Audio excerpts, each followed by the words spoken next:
Yo ho ho! What's going on, guys? This is Grim Reaper bringing you guys another session of the One Punch Man podcast. I'm here with the Juggernauts today. We got a whole cast of content creators, a whole cast of guys that love One Punch Man manga. Today we're discussing chapter 96. I believe it's 137 on Manga Panda and other versions, and I've also seen 142 for some reason. I don't know why these sites are all crazy with the releases, but let's all try and stay on topic in terms of viewers. What's going on, guys? What did you guys think of 96? What are your ratings? What's up, man? Super amazing. The conclusion of this fight, it was pretty good. A little different than what we see in the webcomic, but you know that many of us know that things have drastically changed from that version, including this fight, most of all. But you know, it's sad to see them go, but you know, it's also awesome at the same time, considering the way that Flashy Flash did it. But this was, I think, an 8 out of 10 in my opinion, like a low 8, high 7. Had a lot of fun reading this one. I'll go ahead and give it a 9. I'll give it a 9 simply because Speed of Light Flash gave these two a flashy ending, and honestly, that's what I respect more in characters. If you're gonna end someone, at least give them like the most spectacular finish you could possibly give them, and that's what he did. Because when he ended the fight and ended them, it was something I don't think anyone else could really pull off unless it was probably someone like him. So I'd give it a 9. Like I also would agree that it's again like really really fun chapter to read. A lot of high action. Anyway. Alright, so if I have to give it a neutral rating, I think it was really amazing. The chapter was really nice. We do know that the webcomic was a little bit disappointing because Flashy Flash was able to swiftly take off their heads. However, we do have a better story and a better background story for those two ninjas. If I'm gonna speak as a fan of Hellfire and Gale, if you are familiar with my channel, I like those two characters. I think it was kind of fast, they died in a second chapter, and it wasn't that bad until Hellfire started his speech. I kind of felt bad for them, but overall it was really awesome. I cannot wait for the upcoming fights. What's up, I Satsuki? think it was a 9 out of 10 chapter. I don't know about you guys, but I think pretty much we all expected Flashy Flash to take care of them, even though they were both Dragon class. But I didn't expect him to handle them the way he did. And you know what he said during the chapter. Basically, he told them that if he wanted to, he could have taken them out as soon as the fight started, but he was worried about them attacking other heroes. So just that fact alone, that he could have ended this as quickly as the fight started, just made the chapter a 9 out of 10 to me. Yeah, I'd probably give it a 7 out of 10. It was a great chapter, don't get me wrong, but I even, it sounds bad saying 7 out of 10 when all of you guys have gone 8 or 9, but I still really enjoyed the chapter. Obviously the speed feats were great.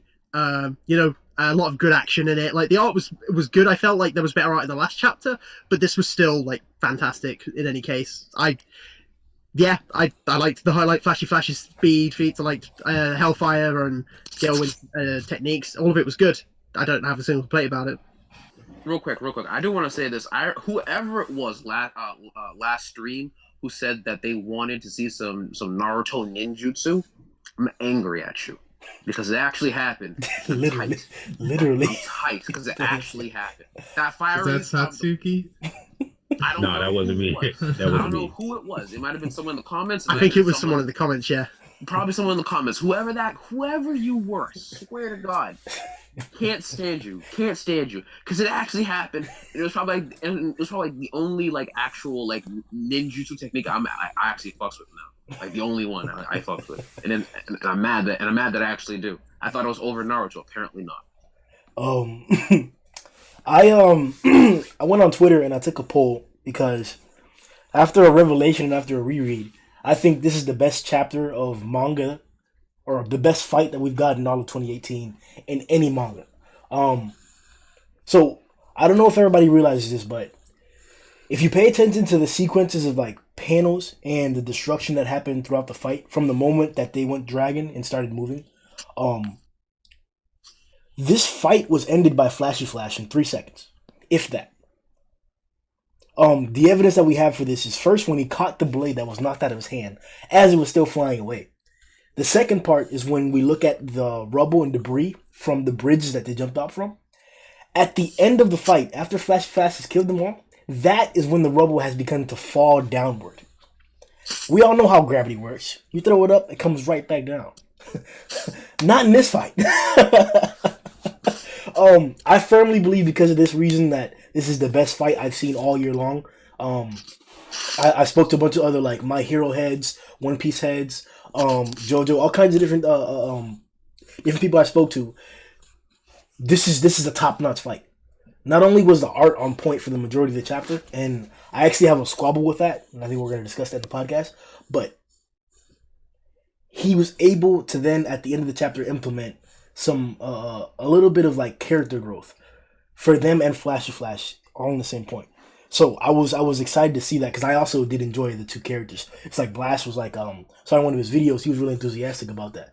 Or about the two characters. And I liked their design, and I really liked what they could add for Sonic's backstory. And now that like they've done this, I'm excited to see what happens next. That being said, though, got Juggernauts here today. Zhoniin, what's going on, bro, with your channel, man? What do you have up this week, man? I just dropped Golden Sperm versus Orochi. Don't watch that video because it has spoilers in it, but it does feature Chunky Jamar, Blast Art, and Rise of Stefano. It's an ambitious project, I'll say, at the least. Also, I'm going to go back to what you said earlier about this being the best manga fight 2018. Yeah, it might be, but man, there was some really good fights this year. I'm pretty sure Luffy versus Katakuri Was this year also. Well, there were some Endeavor and somebody else, I believe, in My Hero fights were top notch. Oh yeah, Endeavor and High-End. Yeah. There's a few.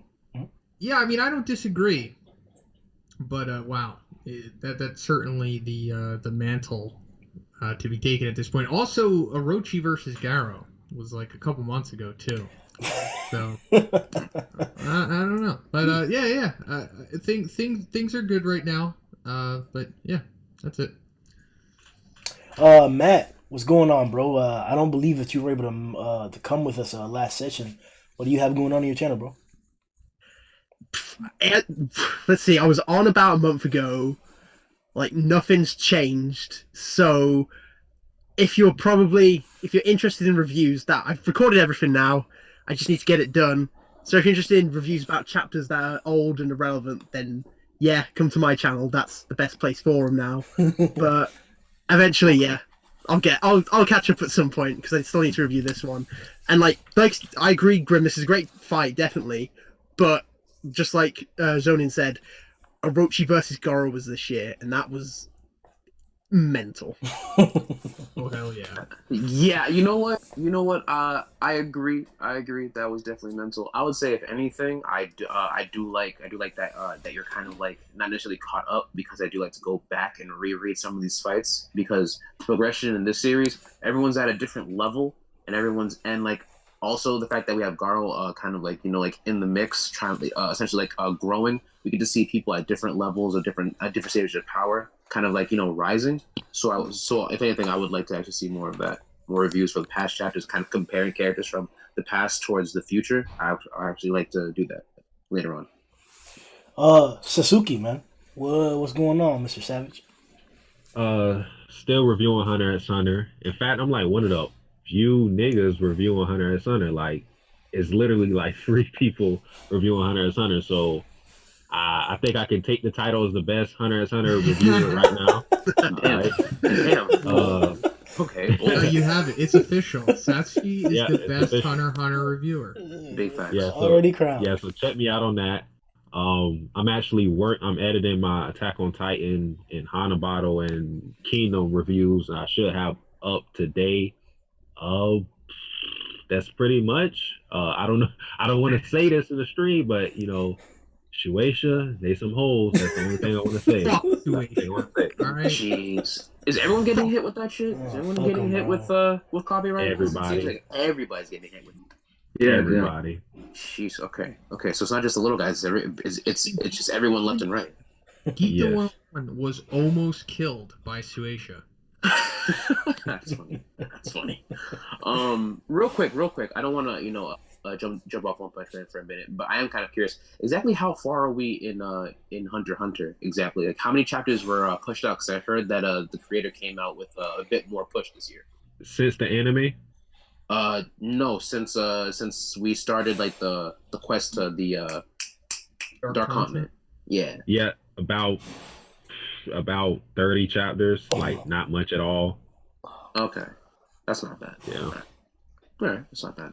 Yeah, because I've been lacking on Hunter x Hunter more than anything else. Honestly, I'm gonna have to go Just back. stay stay lacking because the hiatus is gonna come soon. Anyways, Fair enough. stay behind. Fair enough. Yeah. Oh, those hiatus memes are so good. They are, but they get on my nerves at a certain point. It's like, what do you mean you're not good? Like, you have no editors, no help at all. You're crazy. I know, he's like a millionaire. Come on, man. You're not fooling anyone. And he's sickly too. It's like, dude, what the hell? Why? Yeah, get a Toyotaro. Yeah. The thing about Togashi, he doesn't want anyone like to draw his drawings. He wants to do the job himself. And like he has like this injury, his back injury. Like he's going back and forth on who's gonna do the chapters. Like he's not like invested 100% on someone else taking like the work, his story. His own wife has done manga before. She's the one who did Sailor Moon, and somehow, some way, those two minds can't come together. Bro, Sailor Moon, it's his legacy. If too. she messes up, check this out. Look, like I said, like I said, I don't care about the story whatsoever. I'm not gonna read it. But if she messes up his work, he can't complain about it. You can't do that. You can't complain. Okay. You let somebody else do it. That's why you do it yourself, and you don't put the burden on anybody else to make it better or worse. No, you make your own story. Okay, fair enough. And that I understand. But here's the thing. You're gonna tell me that her work, rather, his drawings are harder to draw than hers. She put more detail than he does. What are you saying? I've seen some of these chapters for Hunter x Hunter, and they look absolute ass sometimes. Sometimes they look like ass. Look, Tagashi is my boy. He is, but man, sometimes he puts out scribbles. Like, for real. Bro, like, okay, one keeps it consistent. Togashi can either be hella good or a complete butt. Oh, hold on, bro. Look. The Hunter x Hunter King has got you guys off track, bro. Yeah, This is a one. Did you say one keeps it consistent? Yeah, one character keeps it consistent. No, you're absolutely right. He keeps it consistently terrible. But that is good. That's the charm, though. That's the charm of one.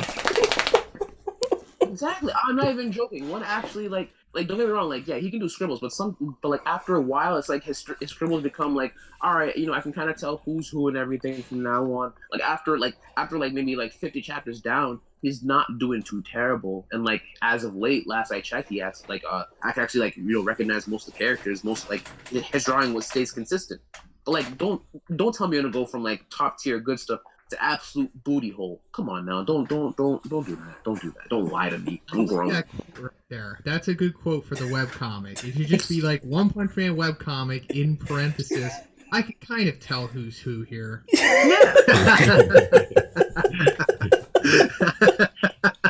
Oh shit. Blast, man.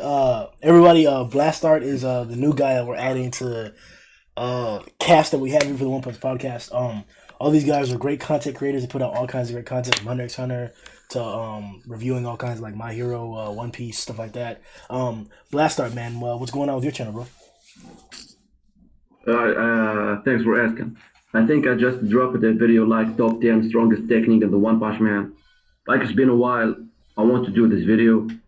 Also, previously I was working on another separate video. Like the S-Class, Amai Mask can defeat. Amai Mask undoubtedly is worthy of an S-Class. I thought it was like really interesting. And like some of my subscribers suggested this topic, so I'm working on it. So it should go out like it should be out tomorrow or the day after tomorrow. My mask can't be shit. No, I'm just kidding. Get the hell out! Don't dare talk about Unlimited like that. The handsomely masked sweet mask, man. I can't wait. I can't wait for you to change your name again. Can't wait for you to change your name again. All right. So, like you, Common Rider. like you said, guys, check out that recent top 10 strongest attacks. We're actually gonna talk about quite a few things in this podcast, including attacks. We're actually gonna talk about a matchup in particular later on. But in the meantime, we gave our initial thoughts in the chapter. Is there anything in particular that came to you guys' eye, came to your mind that you want to address first here, today, guys? I want to address the ninjutsu. Like, it didn't really need to happen. I mean, don't get me wrong. I'm bitter about it. It's like a bittersweet thing. It's like, oh no, the fire release. So I'm like, oh yeah, fire release. I actually want to expand upon that because me and Blast were. Well, I replied to one of Blast's comments. We noticed that in the fight, at a certain point, these two ninjas, very, very capable fighters. We know that they're great even amongst other ninjas that exist. Very, very exceptional assassins. They abandoned their ninjutsu and their kenjutsu techniques, and they abandoned their weapons for their like raw, savage, like physical bodies and I guess monstrification powers. Now, I guess you can take this in an opinionated way and however you want, but I kind of saw that as dishonorable. They even mentioned that he forced them to like basically get rid of their pride. So, what do you guys think of that? Like, does that make you think lesser of the two, or like, does that make you think that much more flashy? How did you guys take that information? I think actually Hellfire did hint on this. He said actually that he wanted to be a leader. He wanted to be among those who. That's why he had to abandon everything in order to attain like this immense power. But it was like what goes around comes around, and he's like his immense power was the reason of his downfall. Like that's what I think. Also, like another thing I want to ask you guys: am I the only one like from the beginning of the fight of Flashy Flash and Gil and Hellfire? Like I thought Flashy Flash has the upper hand since the beginning of the fight. Like even after their monsterization, and the Flashy Flash like he was keeping up with them. Like they were teaming up on him. However, Flashy Flash was like sturdy. He was very powerful. He was keeping up with them even in their monsterization form. What do you think, guys? I will agree on that point. I'll agree that at the end of the day, Flashy Flash is definitely not all talk. I mean, so I want to liken it back to when he asked them, "Who sent you guys after me?" And they were naming off individuals who could have sent individuals after him, and he basically started rattling off like, "Oh yeah, I killed those guys, these guys," and then in the fight, they showed that, "Oh yeah, we're gonna transform to monsters. Our speed's gonna be even increase even more." And he himself, even before they even transformed, said, "Aren't you guys just gonna transform and try and get faster? It seems as though you guys are still trying to get a handle on your speed." It shows that he's actually quite the analytical individual. The heroes aren't necessarily dumb. A lot of them actually even are even able to find weaknesses in monsters' defenses and exploit them. That's kind of like what a hero needs to do at the end of the day. But I would say that at the end of the day, yeah, Flash definitely did have the advantage. As for their pride and relinquishing their abilities and everything they trained for their whole lives in order to gain more strength, I would say at the end of the day, it was a testament to the realization that they won't be able to get as strong as they do. However, it did show a bit of impatience because Flashy Flash is the generation after them. They're the 37th generation. He's the 44th. So the fact that they're getting jealous over someone who's trained technically less than they have, to me it's kind of interesting. To me it's kind of interesting, honestly. The placement and where would you consider it that they abandon their pride or they just relinquish their pride in order to gain more strength. I mean, Flashy Flash at the end of the day just said that you guys just didn't trade hard enough. But then again, exactly what is the difference? But then again, that's the real question. What exactly is about Flashy Flash that separates them from him? And he said it himself that it's just training. But really, how far did you go in your training? This could be like an allegory for when you see athletes who are at the top of their game without any supplementation or any kind of enhancements or anything like that, and then you see another athlete who takes steroids and whatnot and becomes super strong that way. This is probably that, more or less, in my opinion, because essentially this is what we're looking at. Because monster cells are kind of like steroids, and if you take them, you become super strong, way stronger than what you normally would through ordinary means. But Flashy Flash, he's kind of representing the pure method, where you just train, and through training you can achieve anything you want. We also kind of see that through Saitama as well. And we also kind of get like maybe a callback to this in chapter 77. I forget. Whenever Hellfire and Gale encounter Sonic. Sonic is like, I'm not going to take monster cells. I'm just going to train. I'm going to figure out another way to get stronger without using the monster cells, even though he does eat them regardless. But Yeah. Flashy Flash says that he's trained more than anyone, and that's how he's able to understand their tactics and their attacks and techniques and things like that. I don't want to go too much into how he was able to defeat them and everything, because I'm sure we're going to talk about that later. But as for the whole power discrepancy that we're talking about here, it certainly is seen as dishonorable to them, because I'm sure that coming up in the Ninja Village, they had all this pride and honor, and that's like a real Japanese thing too. Dudes straight up kill themselves with seppuku if they bring dishonor to themselves. So I'm sure throwing down your swords and just getting real animalistic and relying on your monster cell power is for sure seen as dishonorable amongst the ninjas. Satsuki, Matt, what do you guys think? With the whole Hellfire, Flame, and Gale. Oh shit. With Gale Win, basically letting go of their pride to try to take out Flashy Flash. It reminded me of a moment in Hellsing Ultimate, if any of you guys have seen that. With Alexander and... Alexander fighting Alucard, and basically Alexander gave up his humanity to try to take out Alucard.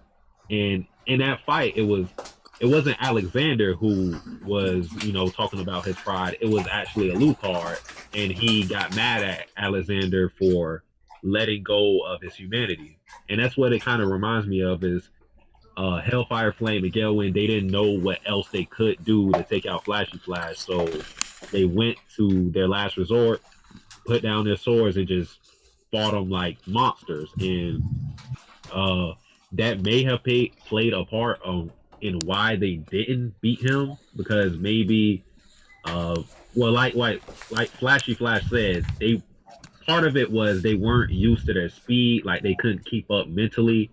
And another thing could be they just did not know how to fight as monsters, because they were just like fresh out of fighting with that type of style, because they probably pretty much always grew up fighting with swords and with ninja techniques. So for me, I didn't feel bad. I didn't feel bad at all when Gale Wind and Hellfire Flame got bodied, because I was like, hey, like Flashy Flash said, you just got to train more. And that's also not true, because sometimes it's just potential and natural talent that carries you sometimes. So for me, I didn't feel bad for them, but I was like, hey, it is what it is. They're heartless. Yeah, I think I agree with that, but I also think it's not necessarily just about steroids. I think part of it, I suppose you could look at it as like an age thing. I suppose it's like the older generation having to accept that, they're not in their prime anymore, and, the younger generation's going to step up. Because like you said, the 37th generation was, and the 44th generation, I imagine there's a few years gap between them. I'm not sure how much of an age gap there is, but I think it was partially just them like not coming to terms with, the next generation starting to step up, and them refusing to accept that, that younger people will eventually kind of overtake them. And then with the whole honor thing, I wasn't that surprised or like anything like that, mostly because they had already decided to become monsters, and a monster just in general, like you don't see an honorable monster. I haven't seen an honorable monster so far. So when they abandoned their pride to become monsters, they already abandoned their humanity the moment they took on their monster cells, and they decided to become monsters. So the fact that they have no honor, really, that wasn't like a big surprise, to be honest. You know what? Just to add real quick, I'm not apologizing when I'm cutting off real quick, but I do want to add that I remember it reminds me of back when Garo was facing off against Genos, and then then Bang and Bomb came through, and Bang saw Garo basically using Watchdog Man's kind of fighting style and movement of method of movement, and he was all like, "Who taught you that? Who taught you to run like that in that unseemly way?" And in a sense, it really basically harkened back to this point where the old generation, whether they're nurturing the next generation or they have content for the next generation, there's like a really big I guess like push for pride. For like at least in Bomb's case, he had pride in Bang's case. In Bang's case, he had pride for what he taught Garo. And see Garo kind of like throw that away in order to basically attain more strength, only to run away. He kind of saw that as like as somewhat dishonorable in a sense, very much similar to how Hellfire and Gale kind of saw themselves as dishonorable for relinquishing their own humanities. Well, you see it in anime all the time, where like people that are very trained in particular styles and whatnot, and then like they're like, okay, I've obtained this power, I don't like using this power, but if it means defeating you, I will throw away everything I am, and then end up losing in the end. So, So it's just another trope to you? This manga is nothing but tropes and breaking tropes. It's a trope I like, because then it's like that desperate nature, and then it's like, okay, let's see what they can do when they throw everything away. Trope done well. Okay. I guess that's a different way to look at it. That's my boy Kishin coming in, just a similar situation. There you go. I used to read TV tropes a lot. This is kind of early to start this, but I'm gonna just fucking take the chains off. Flashy Flash versus Atomic Samurai. Who's faster? Flashy. Flash. All right, guys. I think it's the thing that maybe some fans gets wrong is Atomic Samurai is not fast. He has a fast draw. He has a fast sword draw, like probably unparalleled. He was like titled the strongest samurai in the universe of One Punch Man. But Flashy Flash has trained his body and has trained like with techniques and such. So saying like Atomic Samurai would lose his weapon, he would be useless. But if Flashy Flash loses his weapon, he still can rely on his flashy kicks and things like that. But here's what gets really interesting.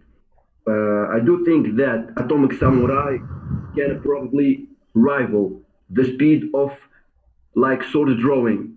Maybe can even be stronger and faster than Flashy Flash. However, Atomic Samurai can only excel like in his sword draw and like his atomic slash. But in things like jumping or dodging or things like that, I think all the powers like rely on his hand. That's my opinion about it. What do you think, guys, about this? I wanna, because I've heard this. I tried to wage this war several times in the past few days. I know. I got one of your questions. It was one of the poll questions. Always trying to stir that conspiracy. Check this out. My favorite manga that I've ever read is Vagabond. There's an iconic scene in Vagabond where the main character has just accomplished something incredible, and he took a very, very tough injury because of it.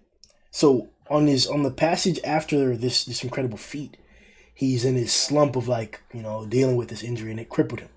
So he encounters the strongest character in the series after this. The strongest person. And normally, you would avoid a fight like this. That's what this character does. But the opponent, the strongest person in the series, didn't want that. So what the main character did is that he drew a circle around himself. And he said, if you walk inside the circle, I'll kill you. The strongest person in that story, do you know what he did? He took a stick and drew a circle around his circle. And he said, you're in my circle. I'm going to kill you. I want to take that same exact instance for this flashy flash speed thing. We saw it with Genos. We saw it with Flashy himself. When we saw it with Metal Knight. When you have a quality that's amazing, it doesn't necessarily mean that it'll top somebody else's amazing quality. Whether it's an indomitable defense, whether it's excessive regeneration. If you come inside the range of Atomic Samurai, you are dead, no matter how fast you are.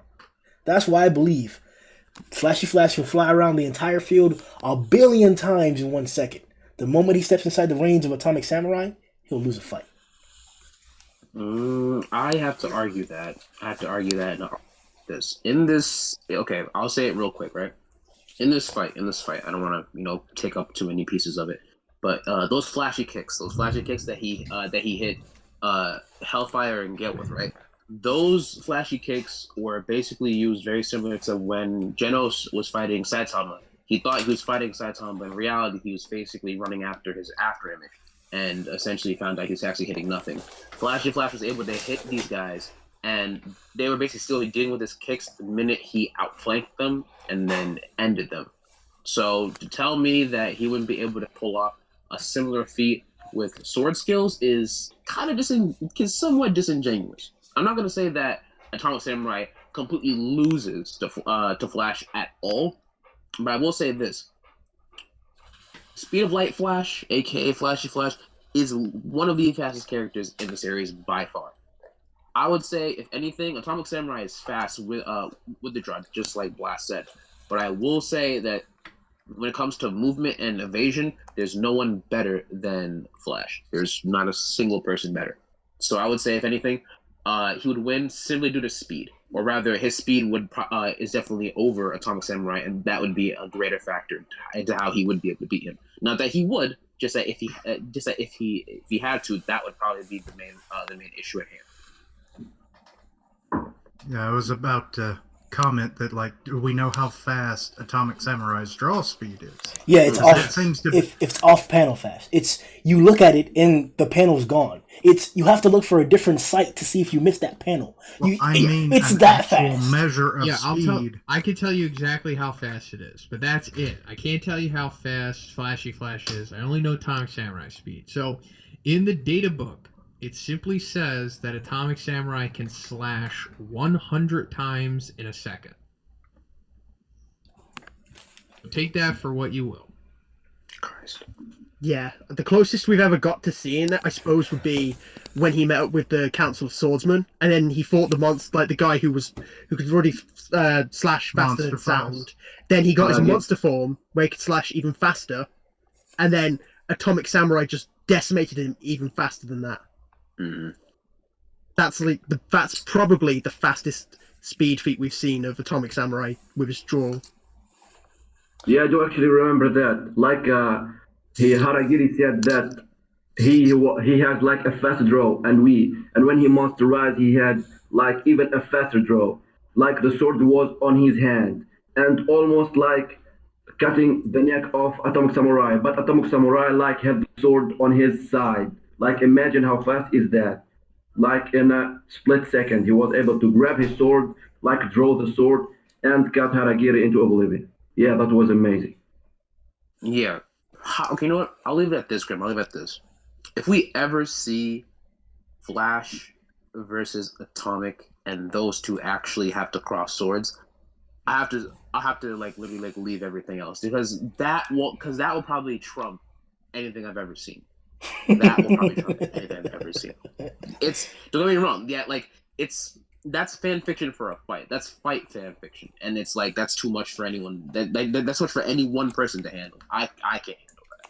Satsuki, what is your which side are you taking on this bridge? It's a hard matchup because I think if that fight were to happen, a lot of like it would be like situational, like who would be the aggressor? Like, okay, if Flashy Flash was the aggressor, then yeah, I agree. Then Atomic Samurai would handle him because that would play into what he does. Because all he has to do is sit back and then draw a sword, and then it's over. But if Atomic Samurai is the aggressor, then Flashy Flash can easily dodge, maybe get behind him, or something like that. So I have to go with like, of course, I believe Flashy Flash is faster, but if it was a fight, I would go with Atomic Samurai. But the whole fight, it's just like situational. It all depends on what happens.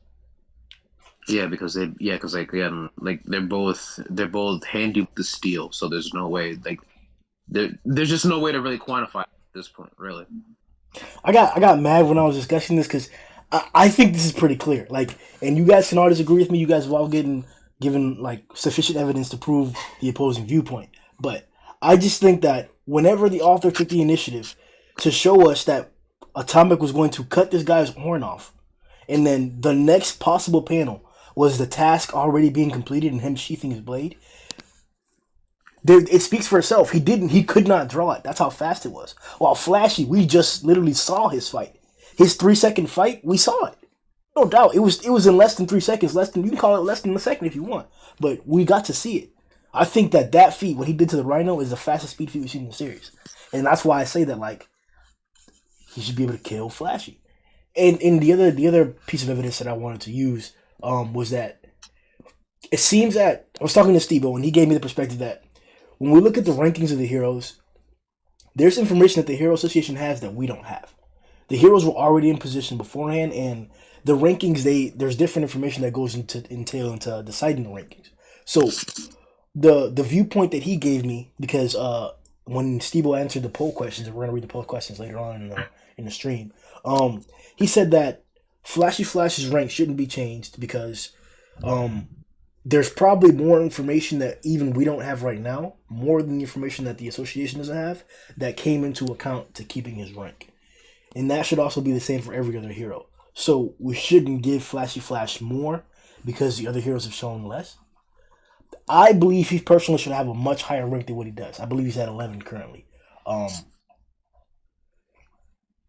But I'll leave my opinion on that topic at that. If anybody else wants to add to the versus topic, and then we'll move on. But I don't know, man. I think we. Real quick. Why does it seem as though they're not connecting Sonic with Flash? It's like it's as if they're trying so hard to keep them separate, so that they just don't. So that like these two characters in any light just don't meet up. They use the same techniques, but for some reason there's never like an intersection. Besides the fact that they both have the same whirlwind kick. They're from the same class. And speaking of same classes, okay, we've met two groups of ninjas, both, pairs from two different classes. I've noticed a naming theme. We have elemental names for the class of 37 and speed-based names from 44. You're a god, Kishin. 37 is the golden class. Yeah. Well, I don't know what to make of that. Like, and to clear up the Zarso, what you said, Sonic and Flashy Flash are both from the 44th class. Yep. Okay. Yep. I'm looking at it right now. I was like, oh shit. Yeah.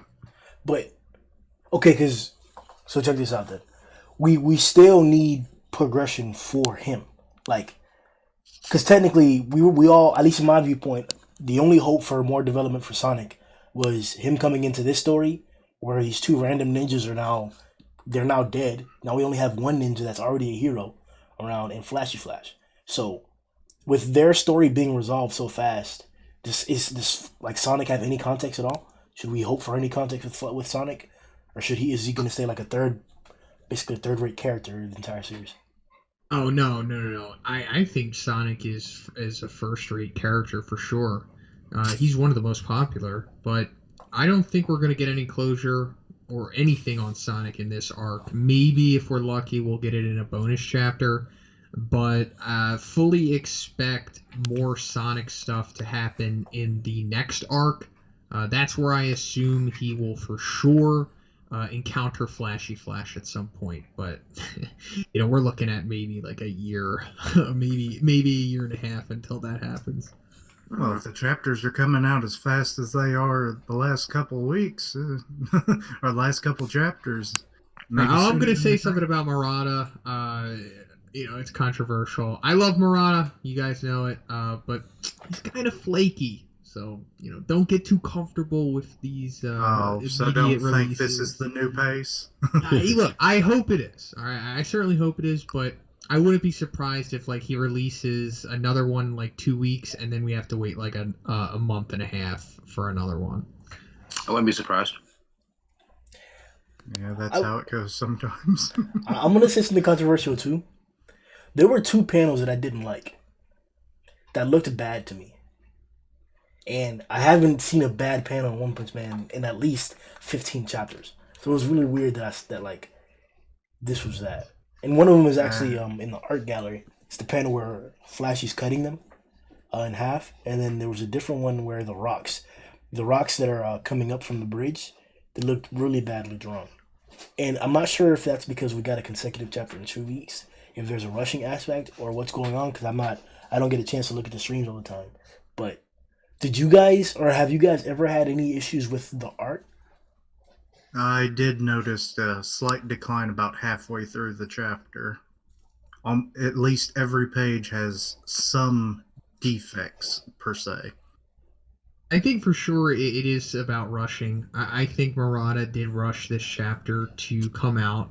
But, even Murata rushing is still equal to the quality of an Oda chapter. You already know, bro. God tier. No, I'd agree. I think the only inconsistency I saw, I'm sure you guys saw it as well, was when he used his slash at the end and he cut them at the front. But then in the next panel, he's behind them. More like they've turned around. Yeah. I know That's probably the only kind of real inconsistency I've seen. But despite that, I think the art's okay. I don't have a problem with the art at all. Just literally skimming through it. And the thing is with Murata, he likes to go back and fix chapters in any case. Even when the art's really good, he just likes to keep making them better and better and better. So things like this, yeah, okay, he can slip up occasionally. That's fine because we're all human. But still, it's not the end of the world. No doubt. There's also a continuity error.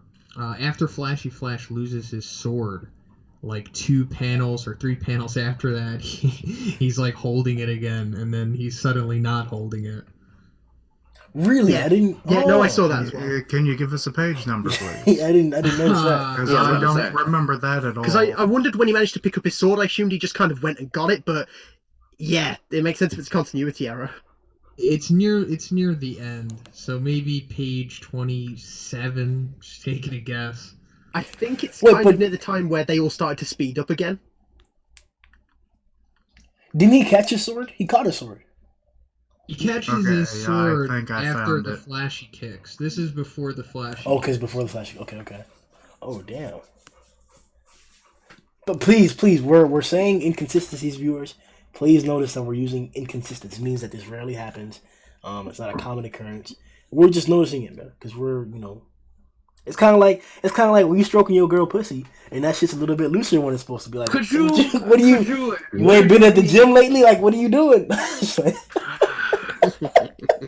Oh, Grimm. Yeah, Murata's continuity errors is the same as a loose vagina, guys. Come on. Yeah, I guess. We just need clarification on that. You know how we had That's the clarification you need. Oh my god. You know how we had the comparison for one's art? Can that just be the line for the manga? Just the inconsistencies, kind of like a loose vagina. Oh shit! Alright, sorry. Don't even be sorry. We know you're not. I know you're not. Nah. Yeah. The way you're giggling, you're certainly not sorry. Alright, there were some more things we're supposed to get into.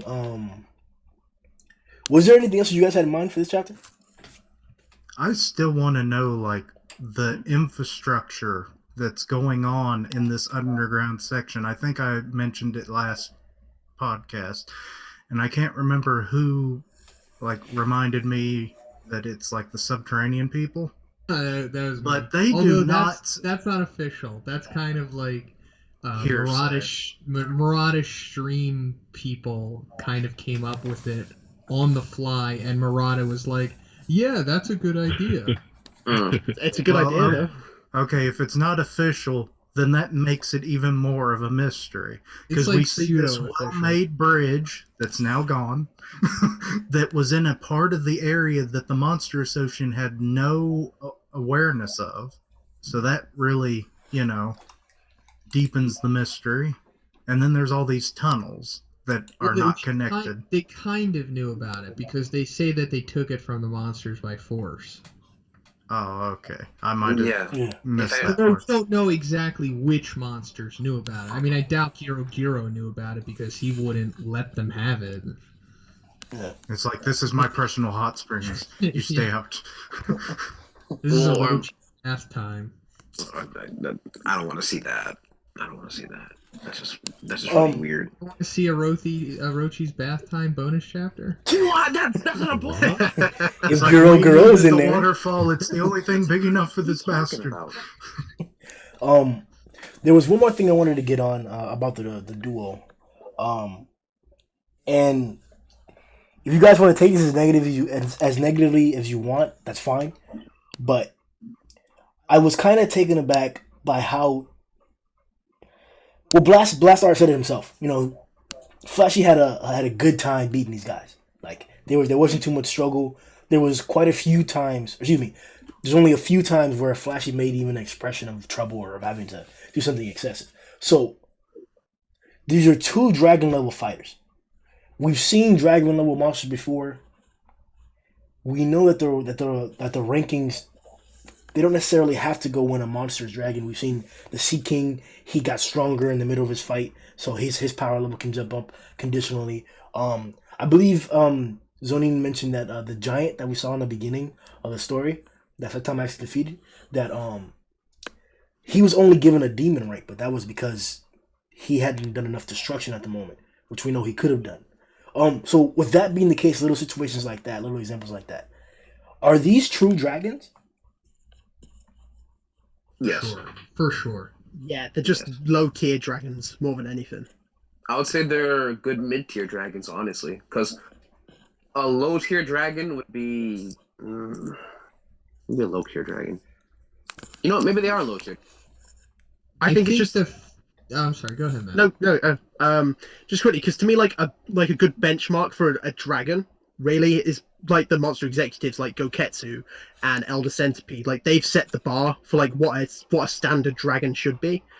It's just the fact that Flashy Flash took these guys down so quickly. Obviously, not just because of the speed, but just generally they were there. Like they're that low. They're just lower tier. Sorry, go on, Zhoniin. I forgot what I was going to say. All right. So these guys are for sure a dragon because I think the cap for a demon being as powerful as they are, we saw with Awakened Cockroach. So if you guys remember that dude that fought Genos, that he was a demon, but his abilities were very similar to Hellfire and Gale. He's fast, agile, strong. But not quite as powerful as they were. So I think that's where we see the difference between like a demon with these abilities and, in their case, dragons with these abilities. So you're saying that these guys could probably be taken down by, say, Gotetsu? Oh, absolutely.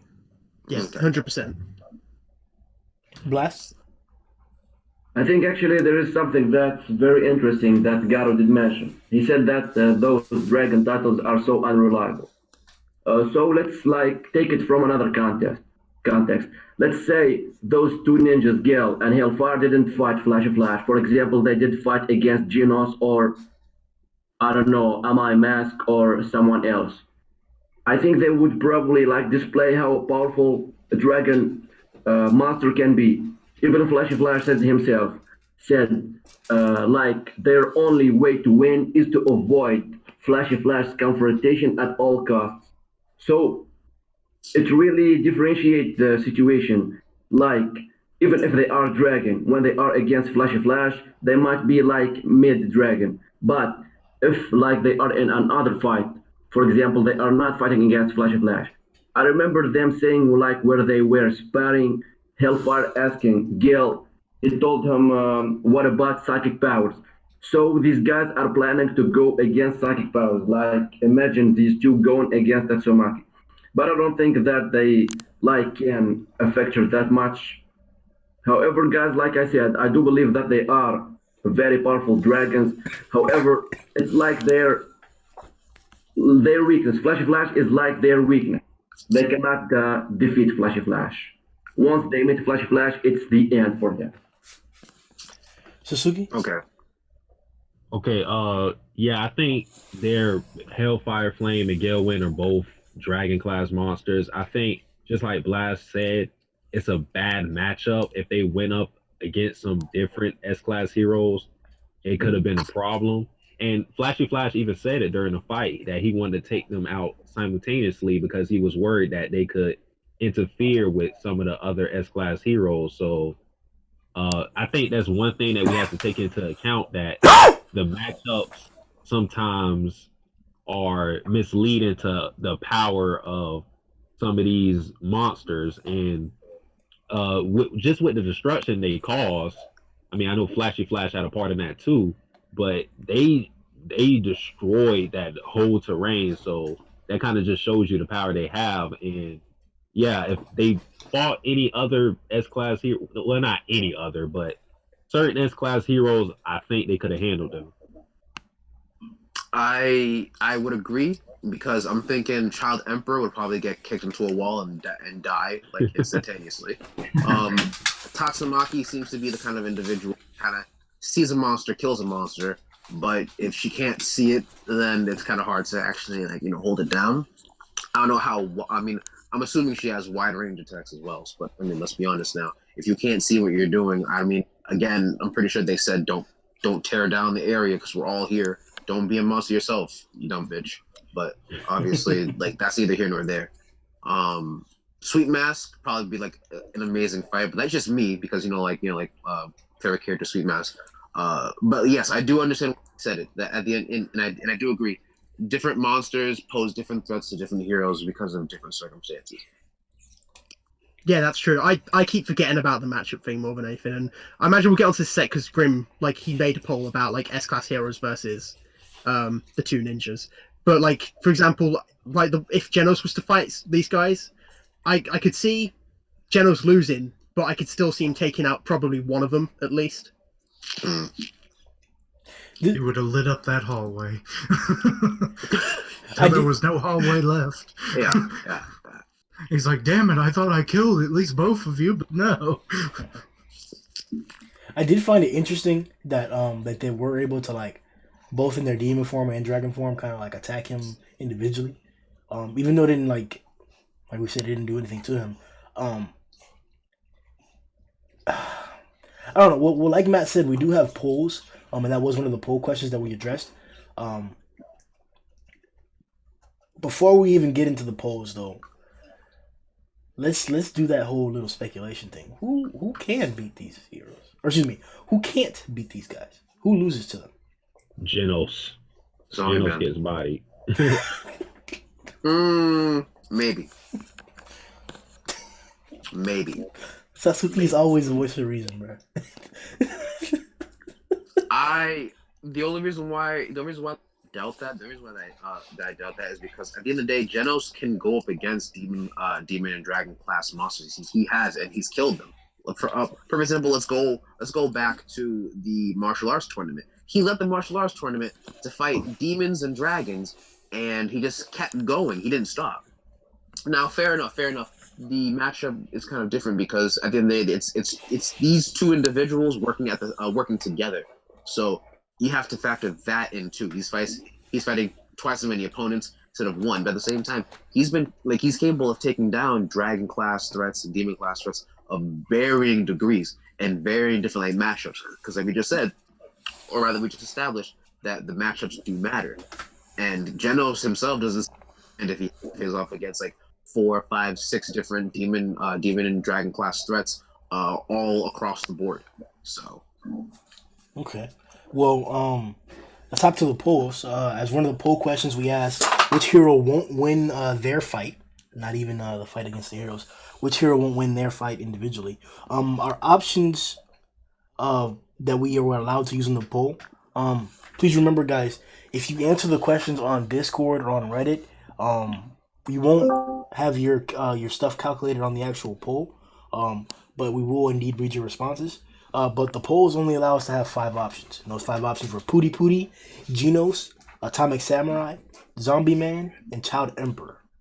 I'm going to name these people from last place to most likely to not win their fight. So most likely to win is Zombie Man.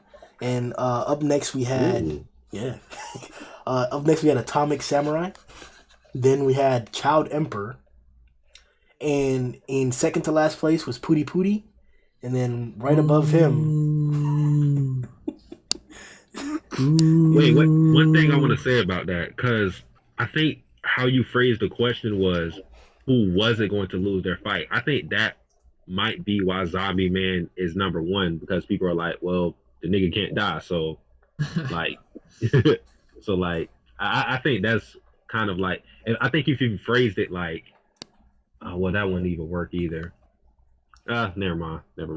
I mean, I wrote literally which hero won't win their fight, and now we're won't in caps. So yeah, I guess yeah. I mean, you're right though. Either way, Zombie Man's not gonna fucking why would you choose? He doesn't die. So and we all know who came in last place.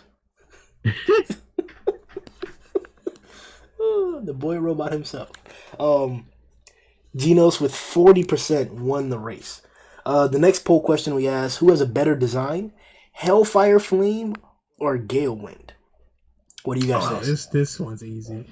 Hellfire, obviously. Don't get me wrong. Dude, he's Gale's so cool, badass. Damn, in this chapter, he looks so cool.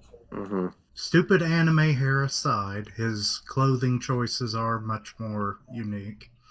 He's like a rock star ninja hell fucking flame. Not even just that, but the choice of weapons. I mean, a katana. Okay, fine, you weeb. Go ahead, use your katana. Really, the curry knives. Get them shits out of here. So ninja shit. Blast. Matt, what'd you guys choose? Who looks better? Well, I think personally, I think Gale looks better. He seems like the calm, type of person. But then when it gets down, he gets serious. And I also like his clothing. And also I like his weapons, those kukris, those machete. It just looks his personality, how savage he is when he fights.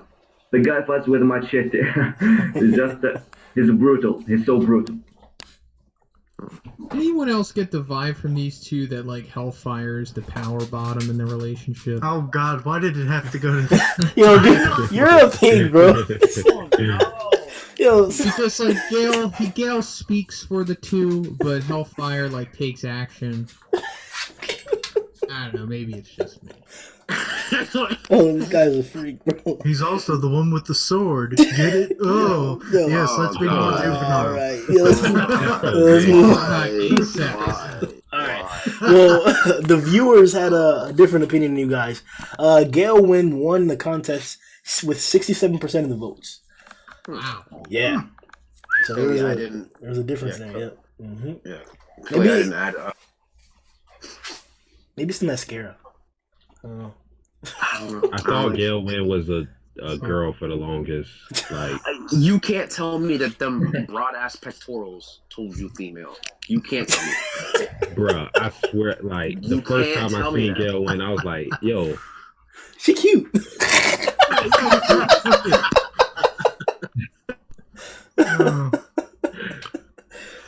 Yo. The next I'm not gonna lie to you. Broad shoulders. The next question we addressed in the polls was which S-class hero would lose to the ninja duel? The options that we had were Atomic, Zombie Man, Pig God, Genos, and Darkshine. What do you guys think? Oh man, why'd you have to throw G? I don't think Genos would lose, only because Genos has been getting his speed up, obviously. But I would say Child Emperor is definitely one of them. He's got a new weapon too, bro. Genos also has that sticky goo in his boots. Oh, true, speed neutralizer. Get him caught up. Like anti-speed, complete anti-speed. Can we confirm that any upgrade he's gotten, he can? It's been like integrated into his newer versions, or yeah, definitely. I don't know why he would take that away. It was like super integral. Well, I mean, we remember back in the season 1, right, where we had those like where he was in the cyborg armor where he had the white shirt on top. I've never seen him do any kind of like cannon like summoning like that before. Like he's never like brought his arms up and put him in those positions or came out with the same type of tech since then. It's always been like either.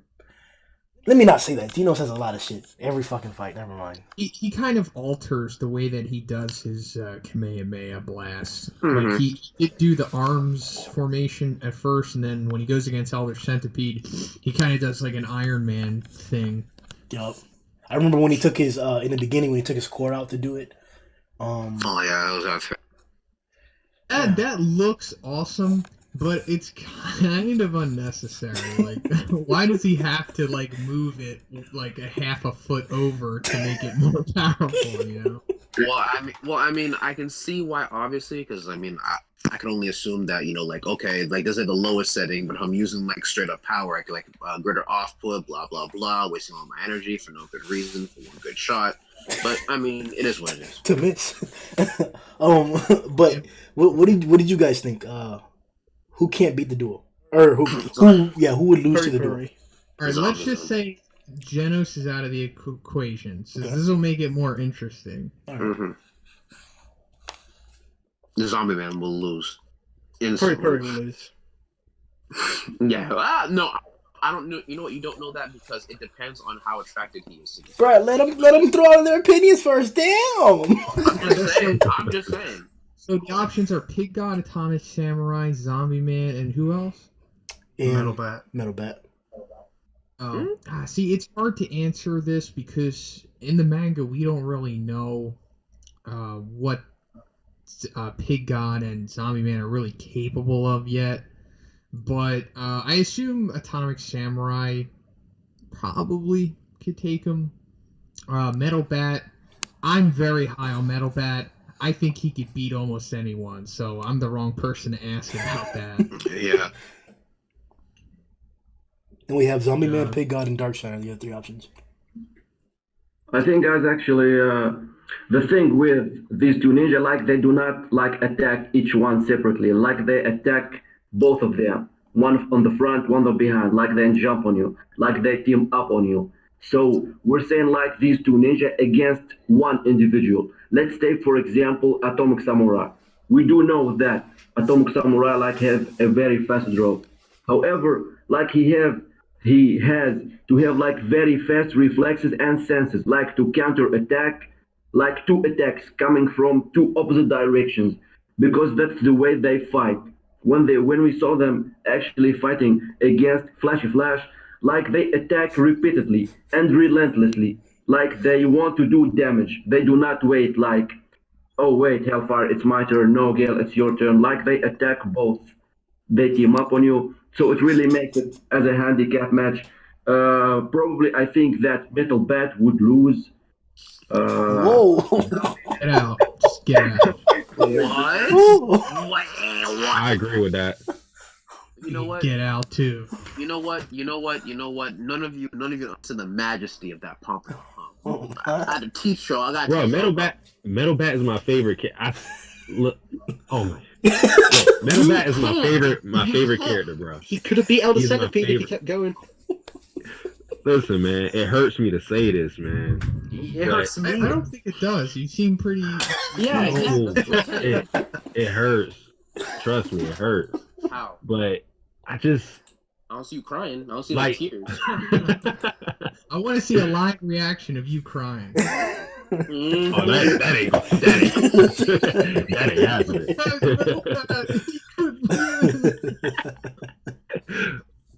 Okay, if Gale Wind and Hellfire Flame try to toy with him, then I agree that Metal Bat is going to murk him because we know how his power works. But if they go for the kill right on sight, then I got Gale Wind and Hellfire Flame. You're absolutely right, because honestly, we don't really know if Metal Bat can tank like a sword strike or anything like that. So it's very possible that they straight up just murk him. I won't doubt that he could probably tank a sword slash, but at the same time, I do agree as well that he's amazing, but man, that's a pretty sharp weapon. Don't get too crazy, you know? Like dodge, please dodge. Well, the polls, like I said, we only have 5 options. Nobody thinks that Atomic's gonna lose to the duo. The next person who's most likely to lose, the next person is Zombie Man with 10%, and then the next person after that is Dark Shine with 17%, and then with the cow's share of the votes, Pig got 32.5%. That seems like Just the eat 'em. obvious one. That's it. Yeah. Well, it's just like Zhoniin said, like we haven't seen much of anything from that character, so I definitely there's a reason why he's like number 7, right? He's so, number yeah. 10, I Number believe. 10. Because I looked it Yeah. up, because I was like, if any position that Flashy Flash could take if we ranked him up, it would be 10th position. It seemed The one out not of too both. high, but not too low, in my opinion. He's 11 actually. It's 11 his position. Oh, Yeah, well, maybe the Is wiki it- hasn't updated. Yeah, I was about to say. But He's right after Big God, I think. Then that must mean that Fat must stop sword slashes, maybe? I mean, then again... If he can move his jaw quick enough outta here, to bro. bite the sword, maybe. Exactly. What if he gets He's like, I ate your blade. What are you going to do now? Give me more lunch? What are you gonna do? Kick him? What are you gonna do? What were those flashy? Listen, what were those flashy kicks? Those burning kicks? What did any of those kicks do to that Fat? Literally get you sent flying? Oh, it'll be like Dr. Hibbert with Homer's fat test. He just slapped him and it's like, oh, nurse, cancel my afternoon appointments. We're going to be here a while. all right, so let's check out some of these S rank comments that the community dropped down. We're gonna start off with the people who answered the poll questions for Chapter 96 discussion, and then we're gonna go on to all kinds of content. So remember, guys, whenever you tag your responses in any of our videos, whether it's a chapter review, chapter live reaction, discussion, whatever it is, when you tag it with King Engine or King Sama, we'll read those responses actually on the stream and stuff. We'll check your content out. So the first one I'll read is Komuki. He's actually in Komuki. I think that's right. Yeah. He's in for what Discord he is. I think he's in our Discord. The questions in order are asked. Let me see. I'll read the questions for you guys so you guys can remember them. Keep them in head because they didn't restate the questions when they answered it. So the questions in order are: Atomic Samurai versus Flashy Flash. Who's faster? Which S-class hero would lose to the ninja duo? Who has a better design? Hellfire Flame or Gale Wind? The fourth question is, which hero won't win their fight? And the final question is, should Flashy Flash have his rank adjusted? And if so, to what number? Let's actually answer that question between ourselves before we continue. Blast? Like Flashy Flash, get him higher in the S rank. Mm-hmm. All right, I do believe, yes, that he should actually get higher. Because before Flashy Flash, Flashy Flash is in the position of 11, 13, right? he's 13. He's actually 13. And then we have Watchdogman. Watchdogman still need more feats. And then we have Alloy Darkshine. Yes, I think he should be in the 7th or 8th. Because Zombie Man is way higher up. He's in the 8th position. Like he should like switch with Zombie Man or something. I don't know about that. Whoa. So Zombie Man's immortality is kind of like out here. It's like super out there. Like I understand that Flash could essentially like kill him in that like people in like Gale and Hellfire could probably like murk Zombie Man quickly. But Yeah. but the thing is, right? Like, let's say Gale and Hellfire don't know about that immortality. Let's share they call him Zombie Man, and they want to test out, see what happens when they get killed, and then like he fakes them out and kills them from behind. They're fucked. They're absolutely fucked. Yes, but actually, I think that Zombie Man gets needs a lot of time to regenerate. Like I think he needs a cut off arm. I don't know. I read it on the One Punch Man wiki.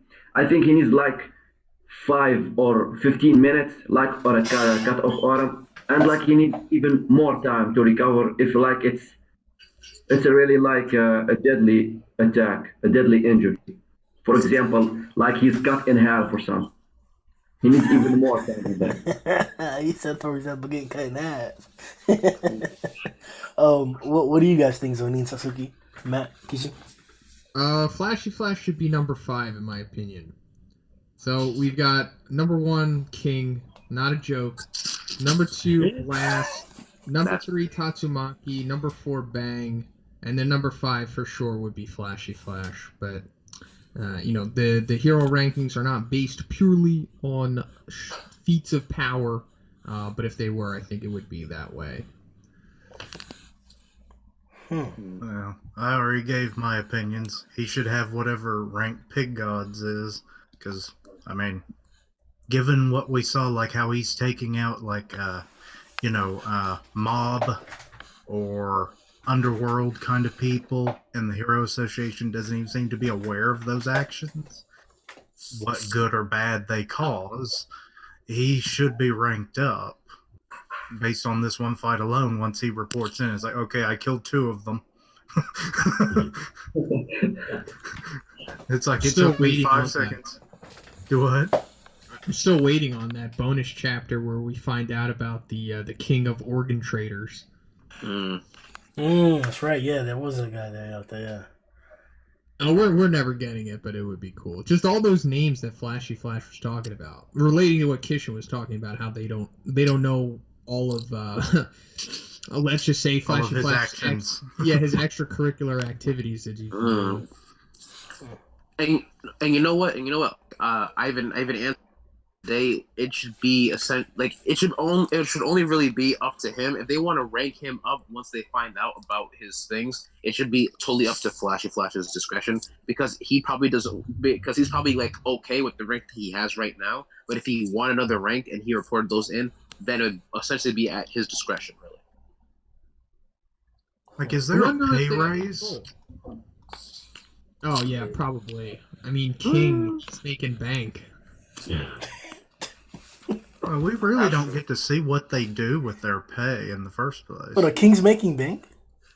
King is making bank, and this isn't a joke. I have to keep clarifying this, because if I say one thing about King, I get 1,000 comments. Why you keep saying that? What's the joke? Not even a joke. Maybe this is chapter 39 or 40, 41, around there. King explains to Saitama how he gets paid from the Hero Association, and he's making bank. I'm gonna check that out. That's He probably lives in that relatively small apartment just to kind of keep people off of his back. It's like, hey, if I bought a mansion, everyone would go for the mansion. That's also like a Los Angeles apartment, so he's probably paying like $3,000 a month just some crazy shit. And also, all of that merchandise, that King merchandise, he's definitely getting a kickback from that too. Oh yeah. He's sitting pretty low key. But I would say if anything, I think it's kind of like what you do when you're not a hero on top of what you might get paid for as a hero. And that's probably the reason why like some heroes kind of do their own thing outside of the Hero Association, or rather like they try to market themselves like very well. I remember like Zhoniin Toad, like he has like the Toad head, so he's like so he's more popular with the kids, tries to get his popularity out there, I guess. But at the same time, you have like a My Mask who's like an idol, who's also like the number 1 ranked area hero. or A-class hero. So it's kind of like it's kind of iffy. As for like the wages themselves, who knows? All right. Well, Komuji says that for the first question, Atomic Samurai versus Flashy Flash, who's faster? Clearly Flashy Flash. So he is a bunch of blasphemy. Which S-class heroes would lose to the Ninja Duel? None. Okay. All right. Who has a better design? Galewind. Which hero won't win their fight? None. Okay. This guy's really optimistic. And it says, should Flashy Flash have his rank adjusted? And also which number? He says yes. And he says rank 6 or 7. It's from the same range. Steebo from he does a bunch of content on his own. He's a really good content creator. A lot of One Piece and My Hero stuff. Steebo says he thinks Flashy Flash is faster. Whoa. He says Genos and Metal Bat would lose to the duo. Fuck you. What? Excuse me? Right, What? right. And then it says That's like my comment. What? It's like Hellfire Flame has a better design. Pooty won't win his fight, according to him. And ban this guy. Listen, I'm not sure if anyone understands this, but here's the thing: if Puri Prisoner, right, gets sprung off of a single villain, right, that villain's going down. I hope everyone knows that. I hope everyone knows it, because at that point, it's a crime that he's gonna go to jail for, but he doesn't care about Going the down time. on his knees. He doesn't care about the time. Puri Prisoner should probably like be ranked up there too, because in reality, if he finds like any monster, any villain that he finds attractive, they're done for. What are they gonna do? Stop him? Oh, so he'll be like Primate. As soon as he makes eye contact with you, he chases you forever. Yeah, essentially. And then whether to adjust Flashy Flash's rank or not, he says nah, he's good where he's at. So Steve doesn't like Flash. All right. And then Mom, one of our really good guys in the Discord. Guys, remember to link it to the Discord in the description. Where we do all our activity, have all our conversations and stuff, so check that out. For the first question, he believes that Flashy Flash, but could be debated, of course. The second question, wow, bro. Yo, Mom thinks everybody would lose to the duo. He says Genos, Metal Bat, Pig God, and Zombie Man. And this guy too. Hey. Damn. Just ban everyone. Actually. He prefers Honestly, like, he prefers Hellfire's design.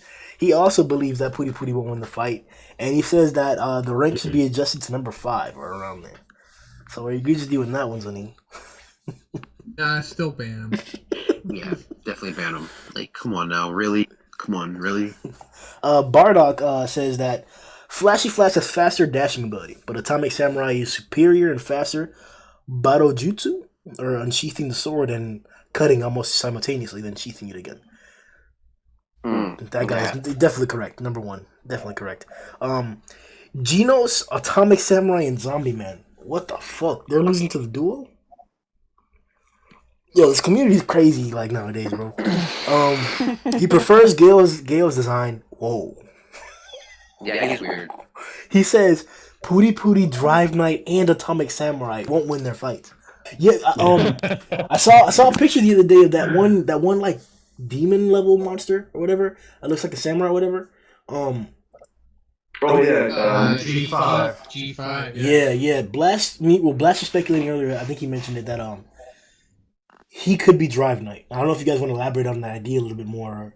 Yeah, I did actually find out about the video through Zhoniin's video, like about his Drive Knight, like has successfully infiltrated. As for Genos versus like the duo, I think that Genos have a chance at winning. Like if you guys remember, Dr. Kisano told him that he has this opening of like 5 seconds or 10 seconds that he can destroy like a dragon level. I think like if he got it right, like he can kill one of them. Maybe they're gonna lose their balance that way. What do you think, guys?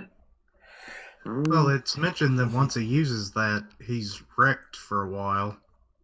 So Yeah, that too. It really does. So the survivor would kill him, and then another L for Genos. Yeah, I think man. Genos is going to do something big with that. He's going to take down somebody really important. I don't know who. I don't want to say it's going to be a Rochi because, I didn't say that, but it might be somebody like that. I'm not gonna say anything because I haven't really seen anywhere past all we'll say is this: you can't sleep on Genos because Genos actually does win fights. It's just that the really more important ones are the ones that he never really gets the wins on.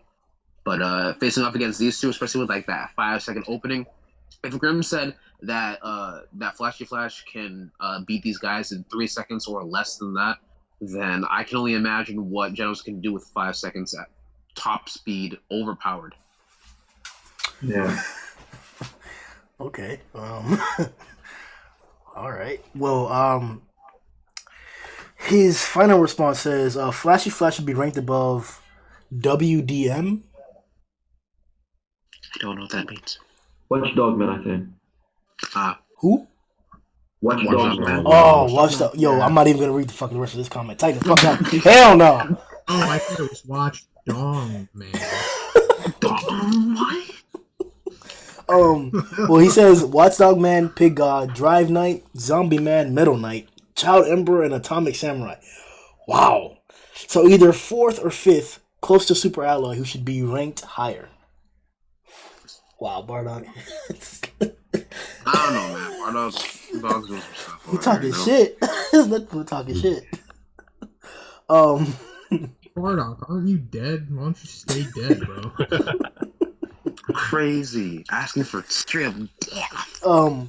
Ziggy, he answered one of the questions. He says, Pooty Prisoner. No, actually, I'm sorry. Shout out to Bardock. That's not his YouTube name, but I do know him. He's on all of our channels, I think. So shout out to that dude.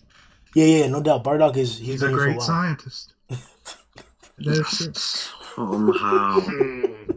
Nah, but fuck that shit he said though, bro. Tighten up about Watchdog Man. Okay. Ziggy says, Pooty Prisoner is going to get slapped by Neon. Genos has a new upgrade, so I don't think he'll lose. I see him vaporizing evil natural water in his 10-second bomb. Atomic Samurai already had his moment after defeating Rhino Wrestler. Zombie Man will probably have a long and gruesome fight, but still win. Child Emperor will probably take out a few demon levels here and there. That's if he can handle it. Can Neon and Rover team up? Is that still out of question? Say that again. You kind of cut out for me. Neon and Rover, them teaming up is still out of the question, right? Or no? It's just a singular Neon. Or Neon? Neon. Okay. Neon. Will Neon and Overgrown Rover team up? Maybe that would be cool. It would be cool, but I don't know everyone's. I don't know where this legendary team up came from. Is that like a thing that people I think it's about? from me. Just cat and dog dynamic.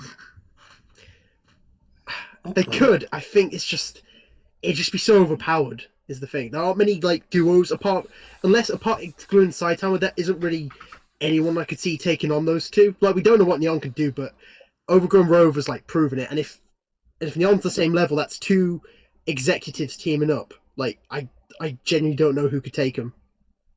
Yeah, someone by themselves for sure couldn't. Those guys, at least Overgrown Rover for sure is a high dragon. So maybe Neon is as well. You would need a team of Flashy Flash and Dark Shine minimum to take them on. Damn. Well, whoever defeats the Catman, I hope they use his pelt and give it to Purry so he can make a new sweater. He'd be a massive power. You're fucked up, bro. You wanted to skin that cat? What the fuck? Hey, he stole the prison bros. You know, Yeah, Purry would be like, I have a trophy now. Well, from Blast's review video for the chapter, Johnny Kakarutu. What? That is his name. That is his name. Good luck pronouncing it. He says, my opinion for this chapter, number 1, I thought we could see Dose again. Number 2, amazing fight. Number 3, Hellfire and Gale can speak even though they cut in half. Impressive. Number 4, Style. Flashy has new techniques, and we understand that he was holding back, not only in this fight. He says, "Did I just see evil natural water in the last page?" Whoa, what? Oh, yeah. I think I understand what he's talking about. Like What? when that communicator fall into the water, like after the whole. Ladies and gentlemen, welcome back to Whole He My thought Nuggets. that Wendover Productions. Sponsored by the great Corp. evil natural water has swallowed the communicator. That's what he thought. But if you guys look really close to the panel, you can see like those little rocks collapsing into the water. So no, I don't think it's evil natural water. Oh, It just makes more sense. I just assumed it was just signifying that it was in the water. But I'm looking at it now, and if this is, oh no, I'm not gonna say it's definitely not evil natural water, but there's nothing signifying that it is. We don't see any eyeballs. We don't see any of those black The fish. closest thing to an eyeball is that bubble that's on that rock, which might be where the misconception's coming from. Yeah, you're right. You're absolutely right. okay. That would have been dope, though. I was about to get real hyped if that was true. But the fact that that panel was drawn shows that it may play a part in the future. You know what? I think you're right. As for the water, are you talking about it playing a part being in water? Just or the Boston? communicator. Well, yeah, for sure.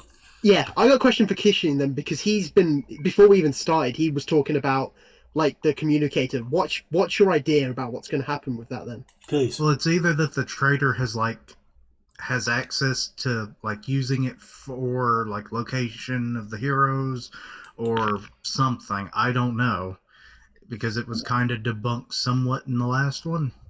So you believe that there's a traitor? Well, we've been talking about that there was a trader, right? It's up in the air right now. There could be, there couldn't be. The big question in the last podcast was, how do the monsters know the locations of the heroes? And there's a lot of theories to it, but just no answers currently. Okay. Yeah. I think I remember because I think I missed that stream. I would say, if anything, because I could have sworn this could have happened at one point or another. Here's what I'll say on that. There's probably no traitor, only because we're dealing with mysterious beings, and these mysterious beings have like ultra senses. There's like you're gonna tell me that they can't smell a human from like a mile away? That's kind of disingenuous on what they are. Giro alone has the ability to pinpoint people. Exactly. Again, like I said before, there's a good chance that there might be a traitor. But the story hasn't really like led me to believe that there was one to begin with. It was Child Emperor. He highly suspects that there's a traitor. Yeah, that's why he didn't want Bang and Genos going in the first place, because he thought they might be traitors. Exactly. Huh. Yeah, I just, that one panel, just like, I know there's going to be something to do with those damn communicators. The fact that when they were brought up the first time, and how like they are communicators, so you can talk through them, but like you're not supposed to use it for that. Then why'd you build it like that? But it is like a GPS, because it emits a signal. So either it's going to be used by a monster to like be like, hey, I need help, because like the not helping someone makes sense, like because it's a high urgent situation. Wow. But Kishin, I think you're the MVP now. Well, that's an awesome point that you bring up. I actually see that happening.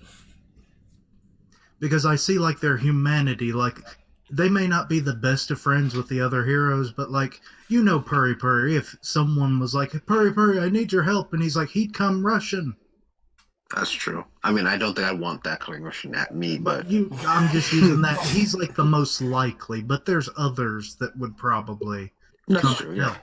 Yeah, because that's what separates them from the monsters. They're humans, they have humanity. If someone's in trouble, they're heroes, they're there to help at the end of the day. Even if there's danger and if it's ignoring the mission, if someone's in trouble, it's what they do, and that's like I'm repeating myself, that's what separates the humans from the monsters. Huh. Even if they're all borderline sociopaths, they still kind of have morals. One of them literally is a prisoner, so I know. It's a valid point. Not a prisoner. I'm saying but, flashy criminal- flash. He's doing us a He blurs service. the line.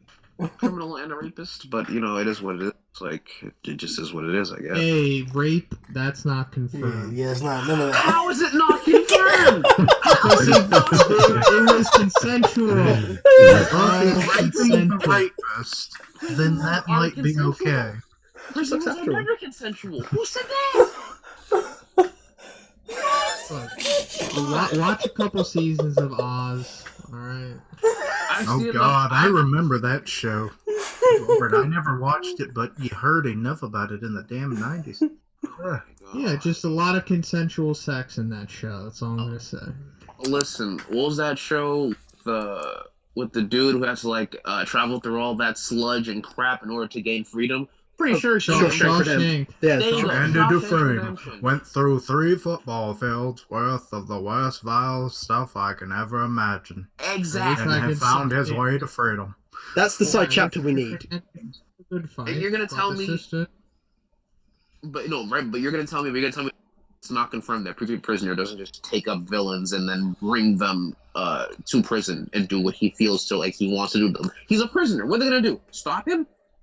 Hey, go back to the bonus chapter where you see Sonic in jail. Things ran pretty tight there, no pun intended. Wow. Wow. He never forced Sonic to do anything. Because he didn't have enough time to do anything, Sonic. And Sonic's too He's like, he fast. was too That fast. also is Sonic. It's Sonic.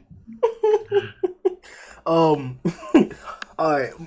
Marley K says, "Oh, bro, what the fuck? What if Flashy He Flash was and too Sonic?" quick in the wrong way. He says, "What if Flashy Flash and Sonic had a gay relationship in the past?" Oh, here we go. Was it a fangirl? Was it a I fangirl? What? For this guy.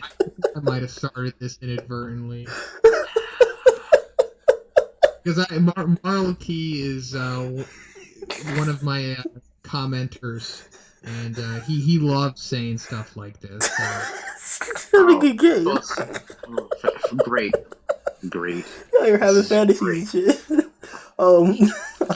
Okay, we got a really good supporter. He commented, "Yo, keep up the great work. Really enjoying the podcast, both on One Punch Man and Seven Deadly Sins. Feels like not many people are going into depth in some of these series, so props to you guys. Appreciate it, No man. doubt, bro. Yeah, man. Thanks. Check out Well, thank you everybody's very much. content, man. Oh wow. They don't try that much, but I do. I try to make the channel a little bit better. You know, I try to, be out here helping Grimm out. Making him a better content creator. And then on Zhoniin's channel, Yorik Puniniberg. Oh my god. Yorick. Just stop. Just stop. Look, we're sorry. Look, Zorik sorry. P-I-J-N. Sorry, Yorik's the guy on my channel. Yeah. Oh, Yorik- okay. That's it, yeah. That's your. Yeah, sometimes it's better just to post it in the video. It's like, I No, tried. No, Yorik's good. Yorik's good. He's Yeah.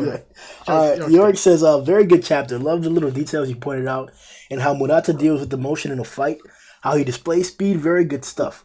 I think Flashy Flash is going to win easily because that's how I feel he's written. He's the arrogant hero who looks down on the other S-Class. So he has to have the ability to back up his trash talk. All in all, I like this chapter and the casual banter that happened before they went their separate ways. Good shit. I'm sorry if I fucked up your name. And then finally, Dragon Bast, he says, this is also the first time we actually see dragon level monsters team up. Depending on how strong they end up being, their combined power may rank somewhere near the most dangerous threats we've seen in the series so far. Fucking wrong! Wrong as fuck, Basti. Yeah. I shouldn't say that. It was on my video. I was like, oh, that's a good comment. But I was like, 20 pages later. Oh my. By the way, guys, we got a shit ton of comments. I actually took quite a bit of time. I can't stop now. Actually, I'm gonna go to every single source we have just to make sure it's fair and everybody in the different places that you can access. That we contact you guys and you guys see that we are trying to reach out. You guys did an amazing job answering the questions now, man. Like fucking I think we got like 45 to 55 responses in total, which is amazing, guys. It's a pain in the ass, but I this is the type of pain I like. No homo. No homo. Here we go. So anything generated for fun says Flashy Flash is the fastest known hero.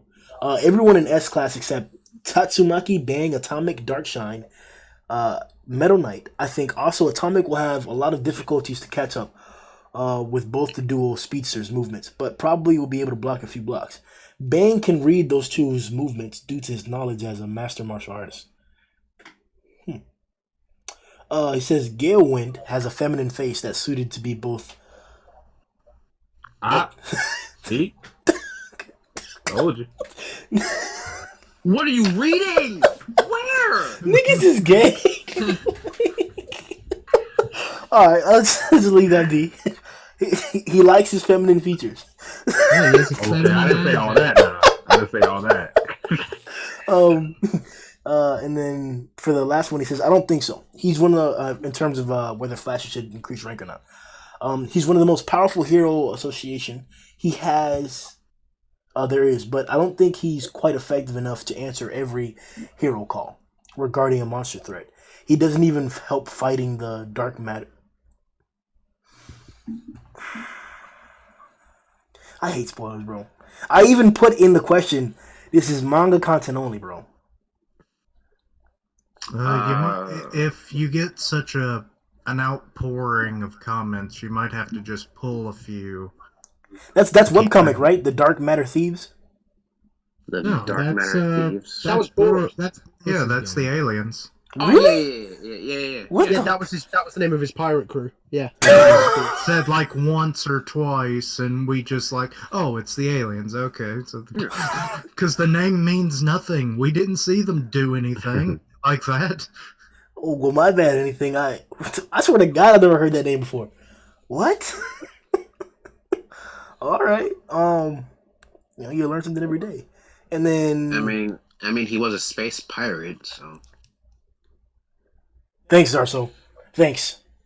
Oh man, hey man, you know I'm always here, almost every stream. You know I'm just helping you out, dude. All right, and I think that's about it. Well, Riza, I think this is from Blast Channel. Riza Hajihazemi. Haji Hazmi. No, I know I said that shit right. No, I don't.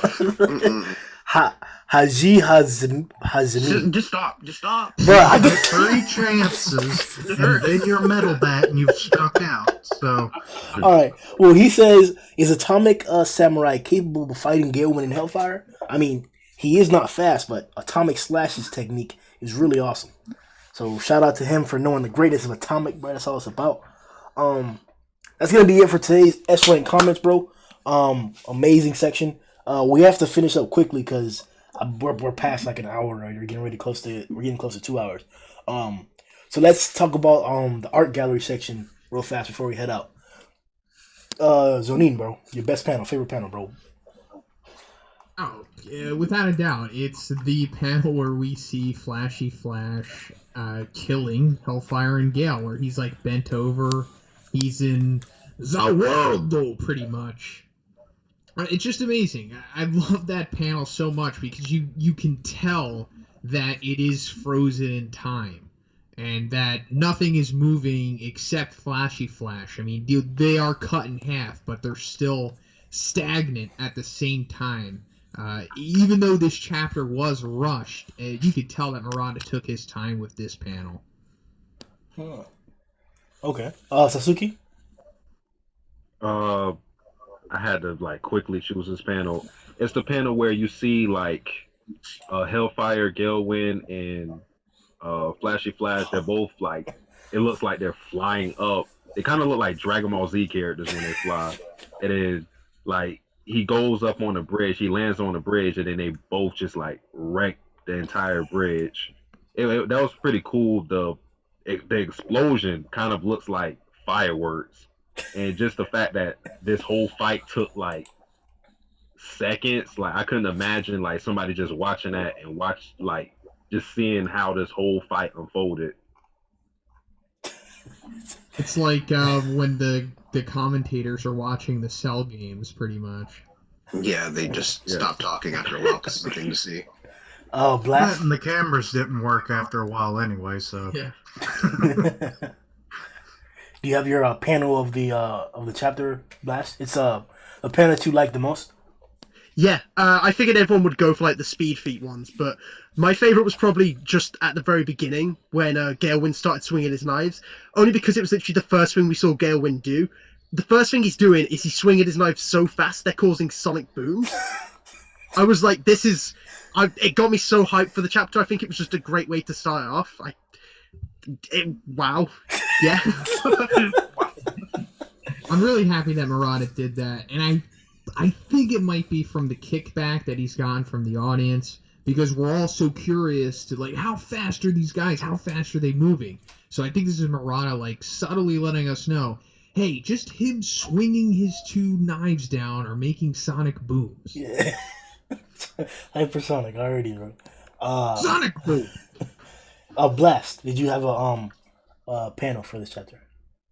Yeah, actually I did. I think the panel after their masterization, and like they said, we have sealed purposefully our power, and we have like this image of Hellfire in his ominous look, and it's like a little bit darkened. I did actually use in my when I'm reviewing this chapter, when he said farewell, Flashy Flash, he had like these eyes like full of rage and vengeance. I mean, I love that panel.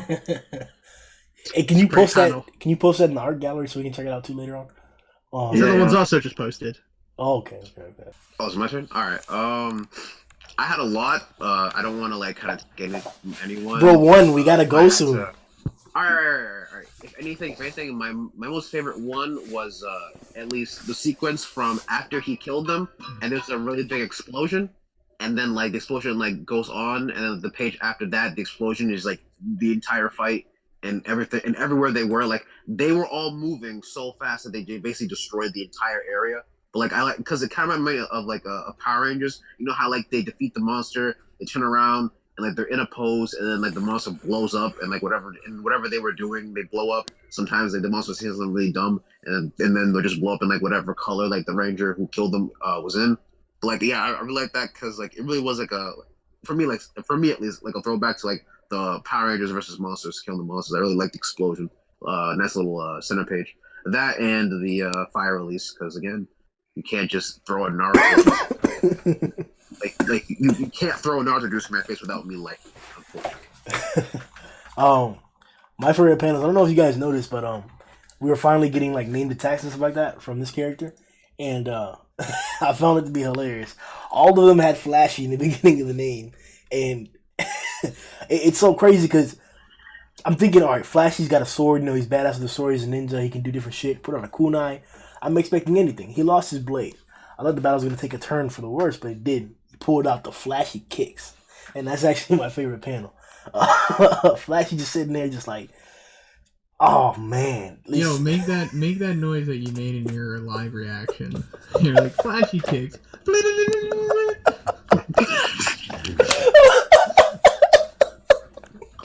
Jeez, Grimm. Guys, check out the live reaction to hear this out. But yeah, man, that's my favorite panel, man. Flashy Flashes was amazing this chapter. I still hold to it. I think this is the best fight we've had this year. There's definitely competition for it, and this is just a side fight. Think about it like that. This fight was arguably top 3 fights that we've gotten in most mangas, most shonen seinens that are popular, and it wasn't even the main fight of this arc. So that should probably warn us and let us know what's coming next. Okay, yeah, I see Blasts. It was I think it was like the chapter beforehand when it was Hellfire transforming everything, and he was kind of in that form, and it was kind of like really foreboding. I actually did like this. Those are veins, right? Yeah. It's fucking badass, bro. And it's even more badass because like I know you guys can see it on screen. The eyes don't look the same, and that's what makes it so like savage and shit. That like. Yeah. Badassery, man. Kishin, did you have your panel of the week? Yes, my panel is Hellfire Flame Sword getting broken. That face he has during the impact, it's like, oh shit, you're about to break my pride and joy. Bro, when I saw that, I was like, trash. I'm sorry. I said trash. Like, that's, oh, no, that can't be, bro. Like, It's kind of weird, like, there's, like, little explosions coming off of it in the next panel. So was it his own flames that caused his own demise?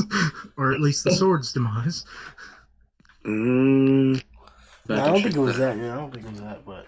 It's, of Mangacy, it's page 7. But in the meantime, we'll verify that, guys. I can post. Oh. Well, Satsuki, What did I say? Satsuki has blessed us with one of the greatest panels. the best panel, the best panel. Is this like a cover page or something, or like a this isn't fan art, is it? I've seen something on Reddit or Twitter. I forgot. No, this is fan art. This is something someone drew. Because remember they drew like a young Bang as well. That's not bad. Yeah. I think so. Wow. Wait, hold on. This person made a young Bang? I haven't seen a young Bang before. Come on now. What? Oh man. Give me a second. Try and find. She's like, yo.